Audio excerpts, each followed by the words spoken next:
Subscribe کیجئے ہمارے channel کو اور بیل آئیکن کو دبائیے تاکہ قرآن و حدیث کی بات آپ تک فوری پہنچ سکے۔ حج بدل یعنی دوسرے شخص کی طرف سے حج کرنا۔ مسئلہ جس شخص پر حج فرض ہو گیا اور ادا کرنے کا وقت ملا لیکن ادا نہیں کیا اور بعد میں ادا کرنے پر قدرت نہیں رہی، عاجز ہو گیا، تو اس پر کسی دوسرے سے حج کرانا فرض ہے، خواہ اپنی زندگی میں کرائے یا مرنے کے بعد حج کرانے کی وصیت کر جائے، اس پر وصیت کرنا واجب ہے۔ جس پر حج فرض ہوا خود بھی نہیں کیا اور اسی طریقے سے بعد میں موقع بھی نہیں ملا،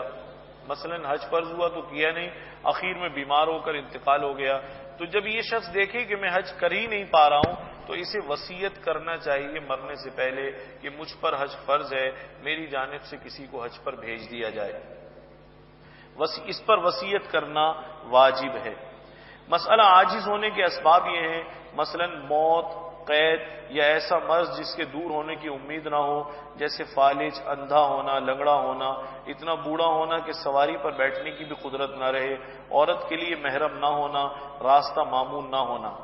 ان میں سے وہ آزار جن کے زائل ہونے کی امید ہو، ان کا موت کے وقت تک باقی رہنا عجز کے ثابت ہونے کے لیے شرط ہے۔ مثلا راستہ امن والا نہیں ہے، یا عورت بیچاری پیسے لے کر تیار بیٹھی ہے لیکن کوئی محرم ہی نہیں ملتا اس کو، یا اسی طریقے سے کسی شخص کی موت آ گئی، اچانک مر گیا، یا اسی طریقے سے ایسا مرض ہے کہ جس مرض کے ختم ہونے کی امید نہیں ہوتی، مثال کے طور پر ٹانگیں ٹوٹ گئیں، اللہ معاف فرمائے، ایسا اپاہج اور معذور ہو گیا کہ اب مرض ختم ہونے کی کوئی امید نہیں، چل پھر ہی نہیں سکتا، اب اس کو چاہیے کہ حج بدل کی وصیت کر دے، یا قید میں چلا گیا، مثلا کسی کو عمر قید ہو گئی، اب اس کو احساس ہے کہ میرا حج رہ جائے گا تو وصیت کر سکتا ہے کہ میرا حج کسی سے کرا دیا جائے۔